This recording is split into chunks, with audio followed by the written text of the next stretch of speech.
Hey there people, I'm Dr. Theodore Naiman. I'm a family medicine specialist in Seattle, Washington. And I wanted to talk to you today about a super important concept if you want to understand why we eat the way we do. Glycemic index. So, glycemic index, blood sugar, insulin, this controls our whole metabolism. And this is extremely important if you want to understand why you should eat in any particular way. Okay, so let's talk about glycemic index. I'm going to draw a graph of your blood sugar, your glucose. Okay, here's your glucose. Okay, glycemic index is how high your blood sugar goes up after you eat a certain food. So let's say here you eat a food, and then your blood sugar goes up, comes back down. Great. How high your blood sugar goes up after you eat a food is called glycemic index. Glycemic index. And then how long your blood sugar stays elevated after you eat food is called glycemic load. Glycemic load. Okay. So, your body wants your blood sugar to stay the same all the time. It's called homeostasis. Your temperature should always stay the same. Your blood sugar should generally stay the same. So your body detects elevations in blood sugar and immediately responds by secreting insulin. Okay, so you eat a food, your blood sugar goes up, your body detects that, it responds by secreting extra insulin. And then your blood sugar comes back down. You eat a food, blood sugar goes up, body secretes insulin, blood sugar comes back down. Homeostasis. The problem is, insulin is your body's storage hormone. When insulin goes up a certain amount, it signals to the body, hey, we've had plenty of extra calories. Maybe we should save some of this up in case there's a famine next month or for the winter time or something. So when insulin goes up, this stimulates your body to take all the calories in your bloodstream and convert them in the liver to triglycerides and other forms of cholesterol, and then store them as fat.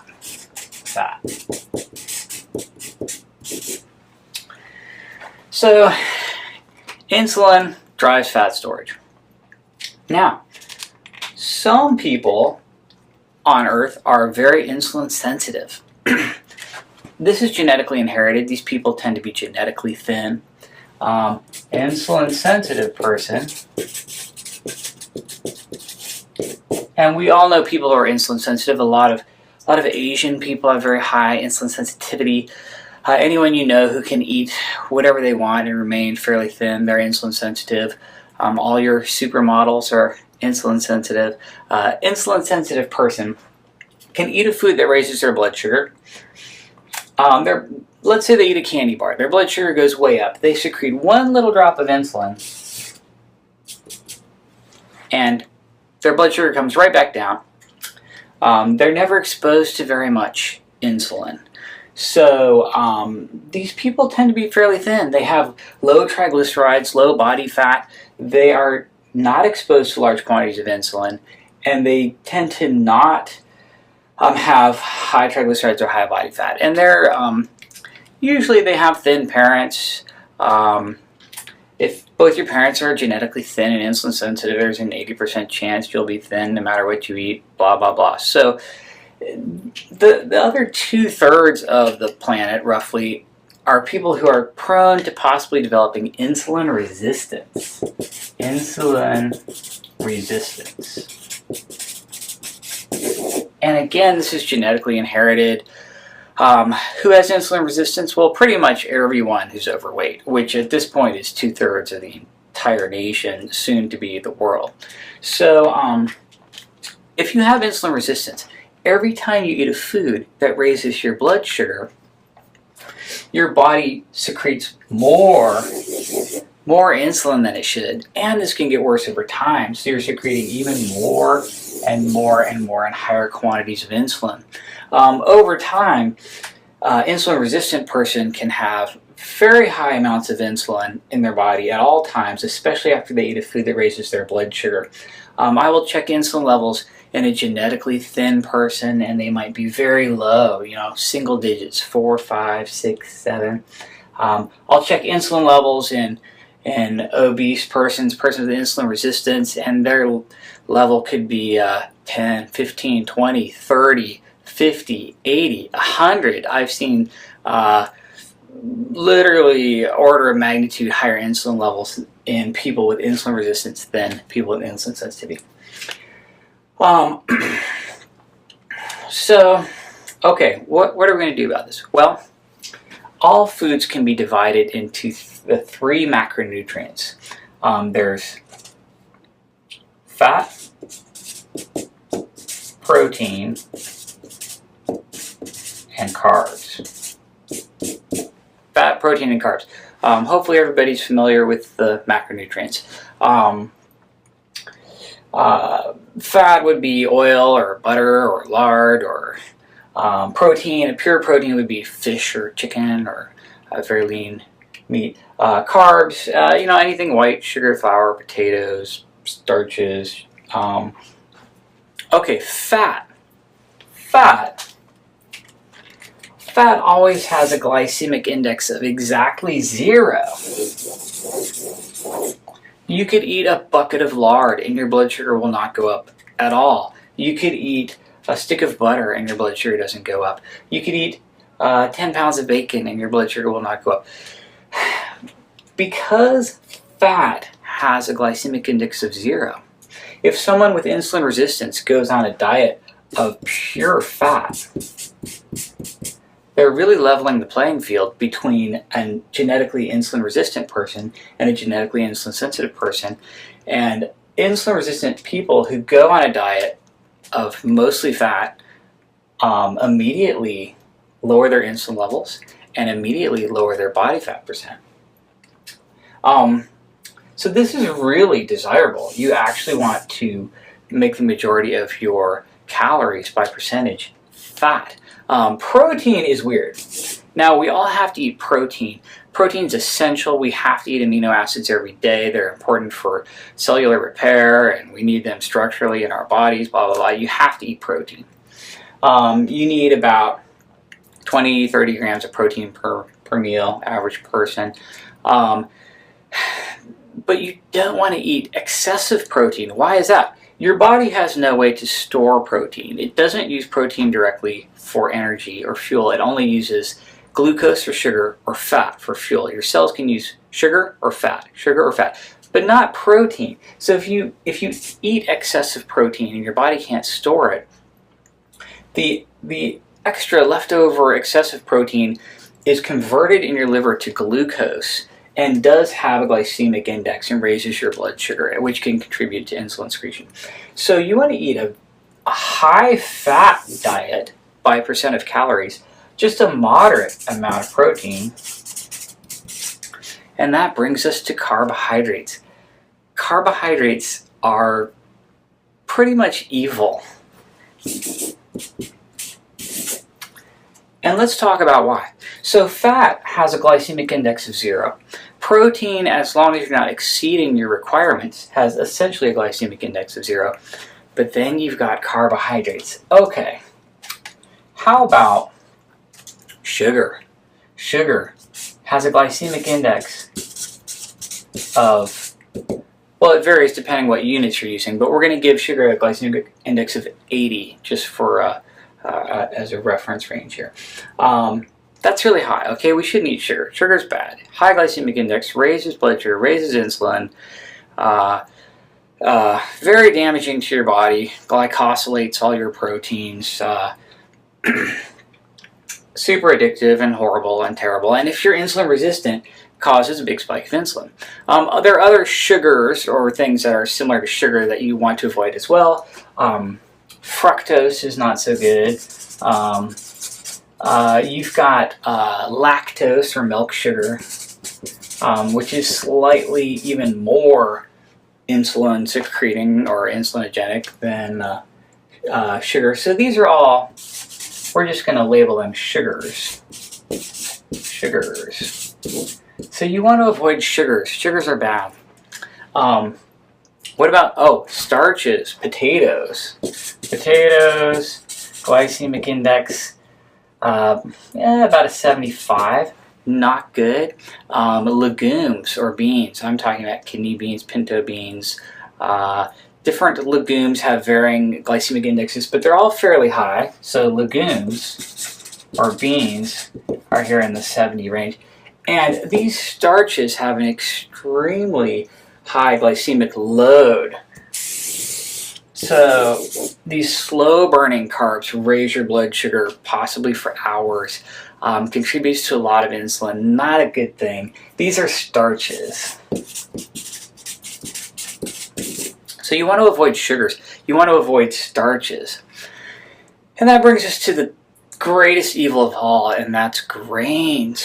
Okay, whole wheat flour. Whole wheat. Glycemic index 100. Yeah, that's right. 2 slices of whole wheat bread raises your blood sugar more than a Snickers bar. Thank you, Dr. William Davis, for pointing that out to everybody in your book, Wheat Belly. Whole wheat flour, pure evil. Crazy high glycemic index of 100. No nutritional value. This is not a good substance. White flour, slightly worse, 101. Rice, white rice, 102. Rice. Brown rice is maybe in the 70s, so not quite as evil, but still not a good thing to be eating. Corn, worst grain on the planet. Corn, we're going to call that 104. These are grains.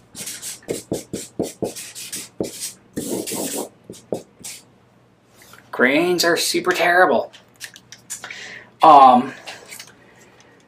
Grains, sugars, and starches, no nutritional value. Humans were never designed to eat this stuff. Okay, big picture. Here's what's really going on here. I'm going to draw foods with a low glycemic index down here. Meat, any kind of animal product. Eggs, nuts, maybe anything high-fat dairy like butter, and then green vegetables. Green vegetables.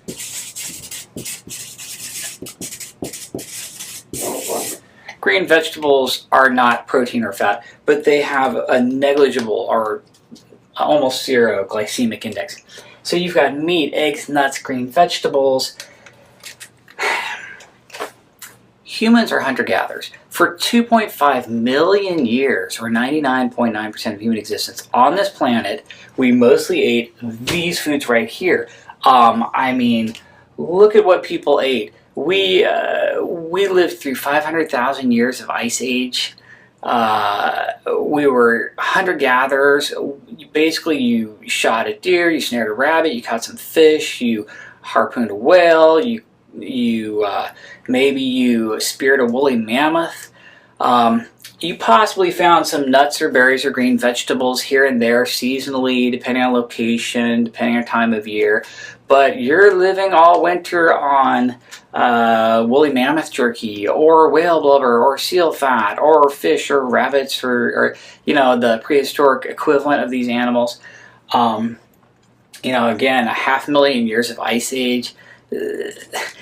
For the vast majority of human existence, we ate mostly animal products, mostly fat, an extraordinarily low glycemic index. Nothing in human history ever raised our blood sugar much at all. I know I listed fructose as being something bad, and everyone thinks, oh, well, what about fruit? Fruit is natural. We should all be eating lots of fruit. Hunter-gatherers had fruit. Well, the reality is, if you look even back 100 years at a native heirloom variety of apple, it's very small, it's very bitter, it's like a crab apple. A modern grocery store apple that has been crossbred over, you know, generations to be enormous and have as much fructose in it as possible has literally 100 times more fructose than what was originally an apple, even just 100 years ago in human history. So we've crossbred all our fruit to be enormous and giant and huge. This has not improved their nutritional density. This just gave them a lot more fructose. So fruit is unrealistic. Hunter-gatherers had fruit maybe 6 weeks out of the year in the summertime when they were the most physically active, trying to store up fat for the winter.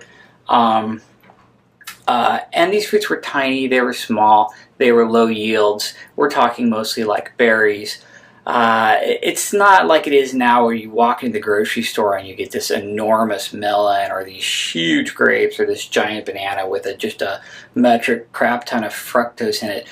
Fruit now, unfortunately, is a bag of wet candy with tons of fructose, which is extremely fatogenic. Fructose will really cause weight gain, fat storage. It's not a good thing.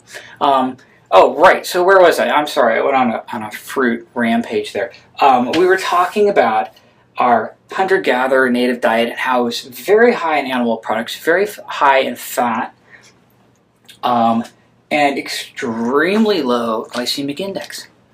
And then, like 10,000 years ago, we had the agricultural revolution, and now we have these giant fields of wheat and rice and corn, and we keep crossbreeding them to increase yields and get more and more carbs out of them, and this stuff is ridiculous. I mean, nothing ever prepared our bodies to have our blood sugar go this high, and it literally destroys health. If you look at hunter-gatherer societies, look at the Pima Indians in this country. 100, 200 years ago, these are the thinnest, healthiest people imaginable. Then back then they were eating deer and rabbits and bison, buffalo, mostly animal products, hunter-gatherer, extremely healthy.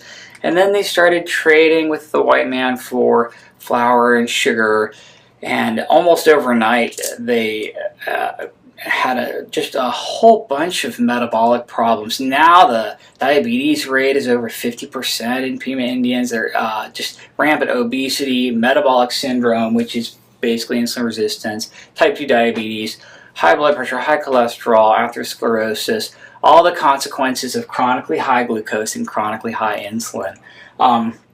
Look at the Aborigines in Australia. Just maybe 100 years ago, these groups in the desert have a mostly animal-based diet, extremely low glycemic index, thin and healthy. They move to the city, they have a westernized diet, and overnight they get all the diseases of civilization, which are caused by elevated glucose and elevated insulin. It turns out that when your blood sugar goes up too high, it damages your body. It's called glycation or glycosylation. That's a sugar frosting of all your proteins. And it's a form of oxidation or rusting that permanently damages your body. Alzheimer's dementia, for example, is glycated proteins in the brain that fold abnormally, kill the brain cells, your body can't get rid of them. These are what we call advanced glycation end products, or the products that result after you're exposed to too much glucose chronically. High insulin levels over time cause tons of diseases, from diabetes to atherosclerosis to all your cardiovascular events, heart attacks, strokes. The combination of being exposed to either high glucose or high insulin causes all the diseases of civilization. That's obesity, diabetes, high blood pressure, high cholesterol, heart attacks, strokes, cardiovascular events. Autoimmune diseases, rheumatoid arthritis, gout, gallstones, cataracts, asthma, acne. There's this huge list of inflammatory chronic conditions that are contributed to or caused directly by chronically elevated blood sugar and or insulin. Even your people who are genetically thin and insulin sensitive suffer great damage to their body when their blood sugar goes up really high over and over again. It's only the insulin resistant people who are obese, but it's possible to be very thin and still develop a ton of damage to your body from chronic glucose elevation. So 99.99% of human existence, super low carbohydrate diet, very high in fat, a lot of animal products. We have tons of data on hunter-gatherer societies who eat this way, the Inuits in Alaska, who live on whale blubber and seal fat and fish all winter long. These people are incredibly thin. Thin and healthy. As soon as they adopt a Western diet, they start getting the diseases of civilization. You've got the Maasai in Africa, where in the desert they have no plants, they have a mostly animal diet, very high in fat. These people are thin, healthy. There's a long list of diseases they almost never get as a result of their low glycemic index diet, which is very anti-inflammatory, very protective against a bunch of bad things. Like cancer, for example. A host of cancers are insulin driven. These are your endothelially derived cancer, your prostate cancer, your breast cancer, your colon cancer. These are epidemic in this country. 1 in 9 women get breast cancer in their lifetime in this country. This is not normal. This is not supposed to happen. This does not occur at this rate in hunter-gatherer societies. We have epidemic proportions of breast, colon, and prostate cancer because of our chronically high insulin and blood sugar levels, because of our Western diet. Right now in this country, 80% of our calories come from wheat flour. Your breakfast cereal, your pancakes, your waffles, your bread, your sandwiches, your pasta, your pizza, your cakes, your cookies, your pies, your muffins, your crackers, your bagels, anything in a box, anything in a bag, all your packaged foods. We're just eating tons of wheat, obscenely high glycemic index, no nutritional value, and we feed these grains to cows and pigs if we want to fatten them up really fast. Does the same thing to people. And we know we shouldn't be eating this way. We feed our dogs and our cats a grain-free, high-fat, high-protein food so they don't become fat and diabetic. But humans have a similar gastrointestinal tract, and we save all the grains for ourselves. I mean, what are we doing here? Well, here's part of the problem. Okay, so 100 years ago, a Russian scientist took a bunch of rabbits and fed them saturated fat and cholesterol, butter and lard and tallow and all this stuff. Well, rabbits don't eat that. The rabbits wouldn't eat it. Rabbits don't. They don't eat that. But apparently if you starve a rabbit to death, some of them, before they die, will eat saturated animal fat and cholesterol, like butter, if that's all they've got. So these scientists in Russia 100 years ago fed all this saturated fat and cholesterol and butter to rabbits, and watched them over time, did autopsies on them, and what they saw is some of the rabbits' arteries would get immediately clogged with cholesterol, and everyone just freaked out. They were like, oh my God, you eat saturated fat and you clog your arteries. This is science, this is real, this is happening. You cannot argue with this. It became a very big deal. It was a public health emergency in the minds of certain people. We have to warn people. You eat saturated fat and cholesterol and you clog your arteries. Well, people are dying of heart attacks, so this is dangerous. We have to warn people. And so for about the last 60 years, we've been telling everyone, do not eat saturated fat, don't eat eggs, don't eat red meat, don't eat butter, because look at these, look at these rabbits. This is, who could argue with this? And then we also said, well, let's say you're not supposed to eat saturated fat or red meat or cholesterol, but you got to eat something. So how about whole grains? Right, because that's as far away from fat and cholesterol as you can get. That's like the exact opposite. There's no saturated fat or cholesterol in whole grains. Eat more whole grains. Do not eat saturated fat like red meat, eggs, and butter. Plus, we make more wheat and corn than the rest of the world put together 10 times over, so that's perfect. That totally works out. Food pyramid, don't eat fat, eat more whole grains, done. Think of the lives we'll save. Well, the problem is nobody thought about a couple things. First of all that saturated fat and animal products that we've been eating for 99.9% of our existence on this planet has a zero glycemic index, and grains have an obscenely high glycemic index, higher than sugar. Our bodies are completely unprepared for this. The average metabolically healthy adult has the equivalent of 4.5 grams of glucose in their bloodstream at any given time. That's less than 1 teaspoon. You got less than 1 teaspoon of sugar in your entire circulatory system at one time.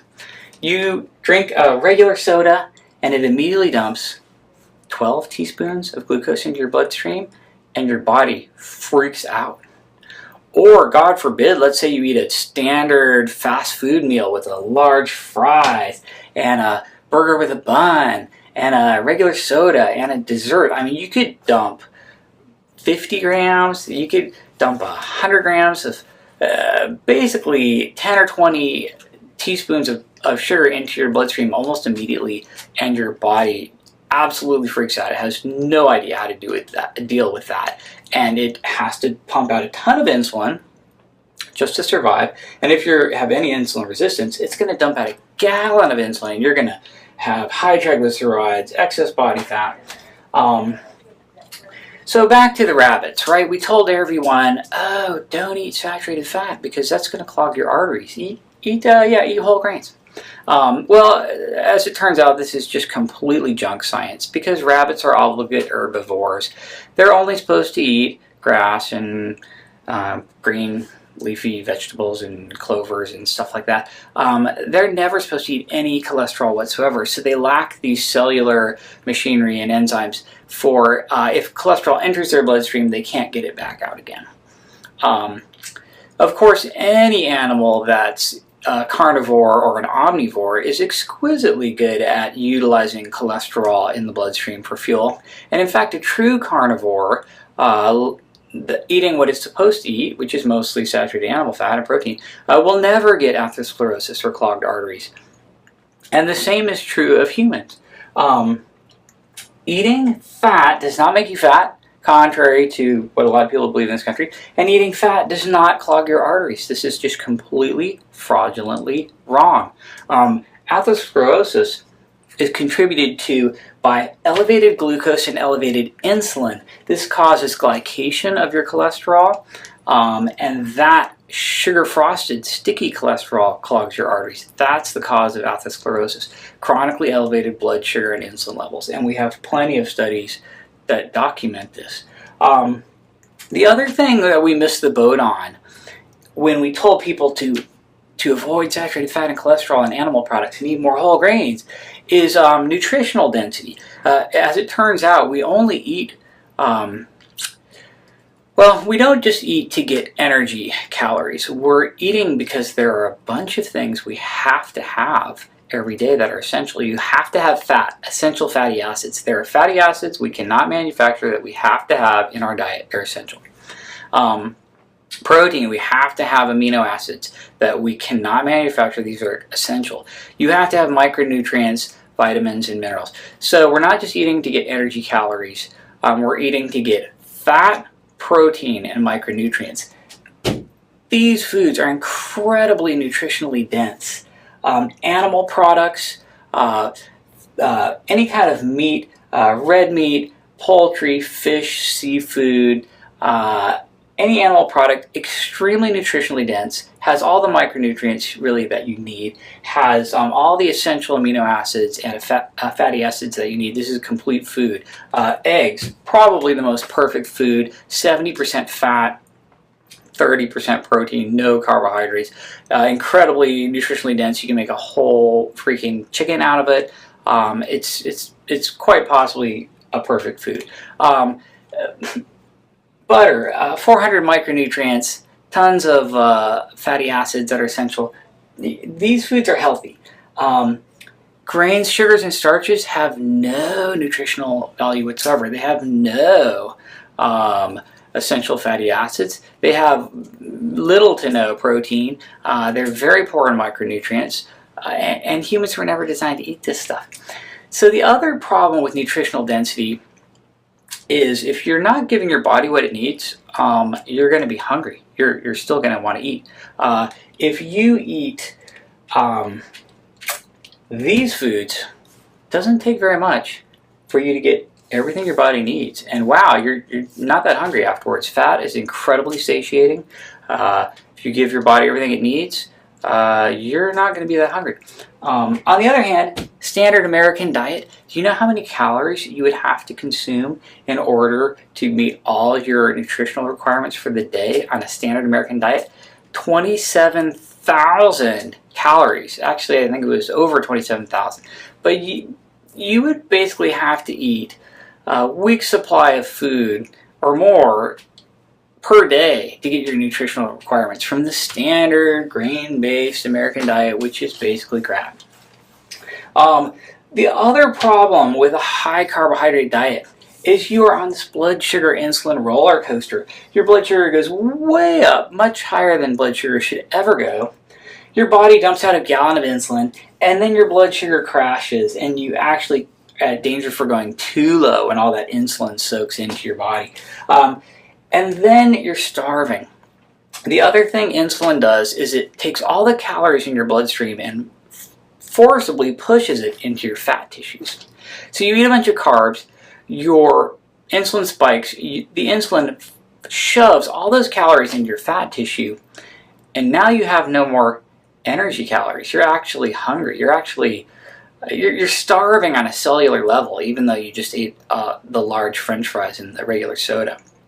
An hour later, you have no more calories in your bloodstream. It's all been forcibly shoved in your fat tissue, and you're hungry again, and you're looking for more glucose. People who eat a high-carb diet are burning nothing but sugar for fuel.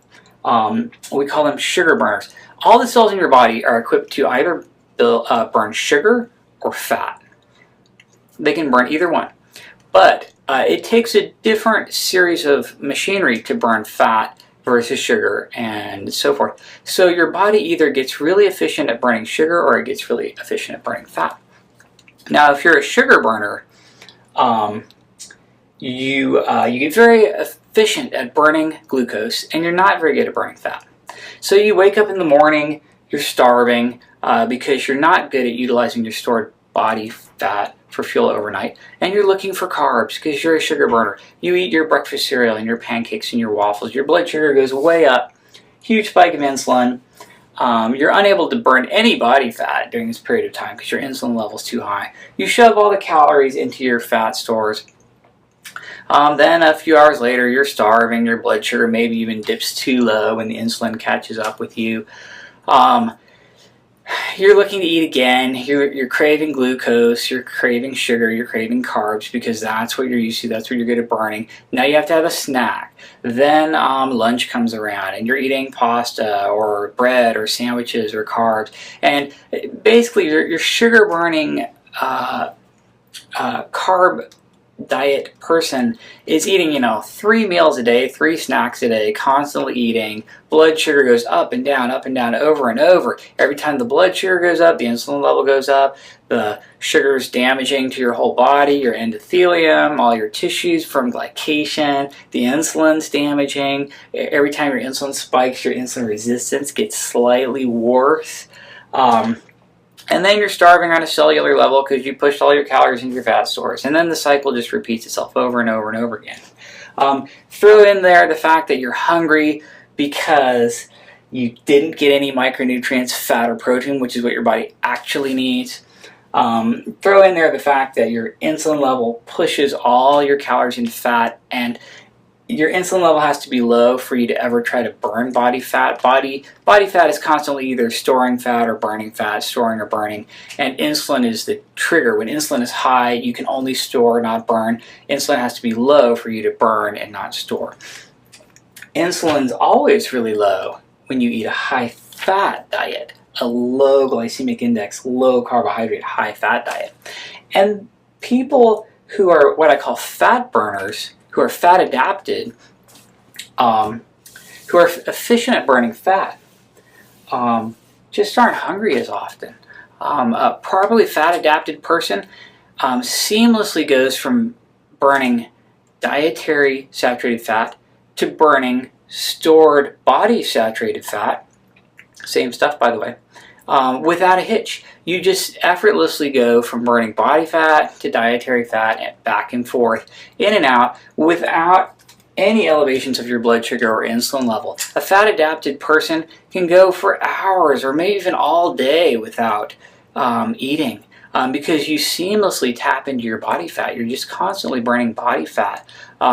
Most of my patients who become fat-adapted, they're automatically doing intermittent fasting just because they can't remember when they last ate. They're not that hungry. Maybe they eat twice a day.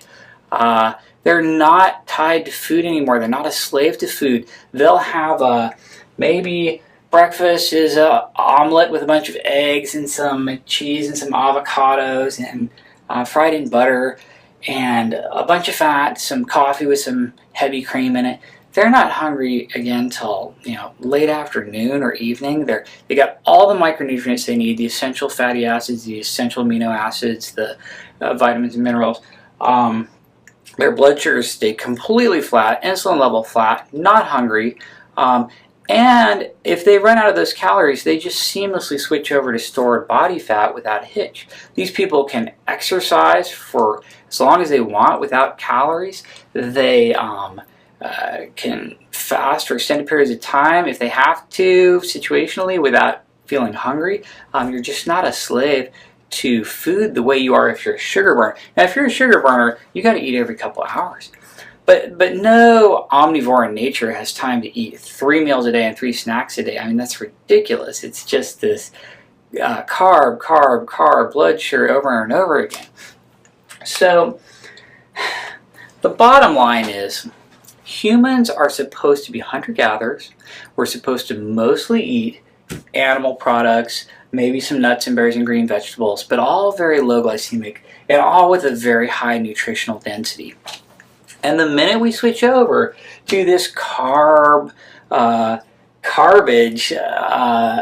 American diet with grains and sugars and starches, we become really good at burning sugar, and we're always looking for sugar, and everything has to be carbohydrates, and we're on this blood sugar and insulin roller coaster that makes us fat and diabetic and literally causes almost all the chronic diseases that I see in my practice, from gout to Alzheimer's to diabetes to high blood pressure to high cholesterol to obesity, etc.